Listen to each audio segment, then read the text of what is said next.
എല്ലാവർക്കും സമാധാനത്തിൻ്റെയും സന്തോഷത്തിൻ്റെയും ഒരു പുതുവത്സരം ആശംസിക്കുകയാണ്. ഇത് യൂട്യൂബ് ചാനലുകളുടെ ഒരു മലവെള്ള പാച്ചിലിൻ്റെ കാലമാണ്. ഒരർത്ഥത്തിൽ മാധ്യമ ലോകത്ത് ജനാധിപത്യം കൂടുതൽ ശക്തമായ കാലം.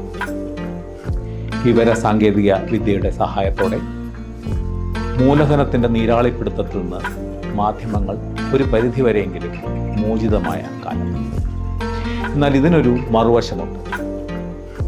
ഈ പുതിയ മാധ്യമങ്ങളുടെ ലോകം നിർഭാഗ്യവശാൽ മനുഷ്യൻ്റെ ഏറ്റവും ഹീനമായ ചില വശങ്ങളുടെ പ്രകടന വേദിയായിരിക്കുന്നു. നഗ്നമായ പക്ഷപാതങ്ങൾ, ശുദ്ധമായ നുണകളുടെ പ്രചാരണം, വർഗീയത, സ്ത്രീവിരുദ്ധത തുടങ്ങി ഒട്ടേറെ ഇരുണ്ട മനോഭാവങ്ങൾക്ക് മേധാവിത്വം ലഭിച്ചിരിക്കുന്നു. ഇത് ഈ മാധ്യമങ്ങൾ പ്രവർത്തിക്കുന്നവരുടെയോ മാധ്യമങ്ങളുടെയോ മാത്രം കുറ്റമാണ്. ഞാനും നിങ്ങളും അടക്കുന്ന സമൂഹത്തിൻ്റെയും കൂടിയാണ്. കാരണം ഏറ്റവും ഹീനമായ, ഏറ്റവും മോശമായ ഉള്ളടക്കത്തിനാണ് ഏറ്റവും പ്രചാരം ലഭിക്കുന്നത് എന്ന നിർഭാഗ്യകരമായ ഒരു സത്യം നമ്മൾ തുറച്ചു നോക്കുകയാണ്. ഇങ്ങനെയുള്ള ഒരു അവസ്ഥയിൽ മറ്റൊരു വഴി തേടുന്ന ഒരു ചാനലിന് എവിടെയാണ് ഇടം? പക്ഷേ മനുഷ്യ നന്മയിൽ വിശ്വാസം നഷ്ടപ്പെടാത്തവർക്ക് മറ്റൊരു വഴി തേടാതെ വയ്യ. അതാണ് ഓൺ ദ ഡോട്ട് എന്ന ഈ യൂട്യൂബ് ചാനൽ കഴിഞ്ഞ ഏതാനും മാസങ്ങളായി ചെയ്തുകൊണ്ടിരിക്കുന്നത്, അല്ലെങ്കിൽ ചെയ്യാൻ ശ്രമിക്കുന്നത്. മൂല്യവത്തായ മാധ്യമരംഗത്തിൻ്റെ കുലപതികളിലൊരാളായിരുന്ന ശ്രീ BRP ഭാസ്കറാണ് 8 മാസം മുമ്പ് ഒരു വിഷുദിനത്തിൽ ഓൺ ദ ഡോട്ട് ഉദ്ഘാടനം ചെയ്തത്.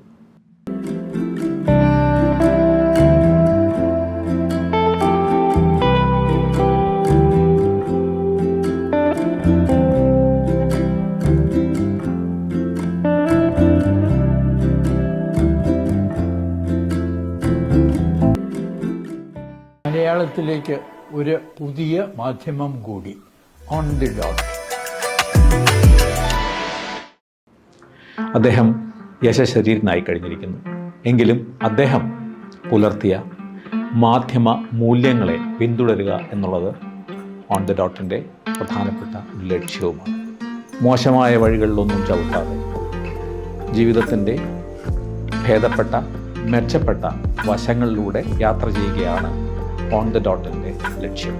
On the dot YouTube channel ഈ പുതുവർഷം മുതൽ ചില പ്രത്യേക മേഖലകളിൽ ശ്രദ്ധ കൂടുതൽ കേന്ദ്രീകരിക്കാൻ ഉദ്ദേശിക്കുന്നു.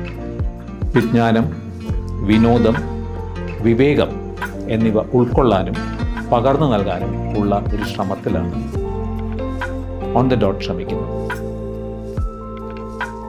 ഈ പുതിയ വർഷത്തിൽ കൂടുതൽ മെച്ചപ്പെട്ട ഉള്ളടക്കത്തോടെയും കൂടുതൽ ഭേദപ്പെട്ട സാങ്കേതിക വിദ്യയോടെയും ഓൺ ദ ഡോട്ട് തുടരും. പ്രിയപ്പെട്ട എല്ലാവരുടെയും അകമഴിഞ്ഞ പിന്തുണയാണ് ഓൺ ദ ഡോട്ട് പ്രതീക്ഷിക്കുന്നത്. സംസ്കാരം, ആരോഗ്യം, വിനോദം, സാങ്കേതിക വിദ്യ മുതലായ ചില മേഖലകളിൽ സവിശേഷമായി തന്നെ ശ്രദ്ധ കേന്ദ്രീകരിക്കുന്നു. മാധ്യമരംഗത്തും മറ്റു മേഖലകളിലും ഏറെ പരിചയം ഉള്ള ഒരു കൂട്ടം ആൾക്കാരാണ് ഇതിൻ്റെ പിന്നിൽ. കൂടുതൽ സഫലമായ, കൂടുതൽ സജീവമായ വർഷത്തേക്ക് ഉറ്റുനോക്കിക്കൊണ്ട് എല്ലാവർക്കും വീണ്ടും നല്ല 2025 ആശംസിക്കുകയാണ്.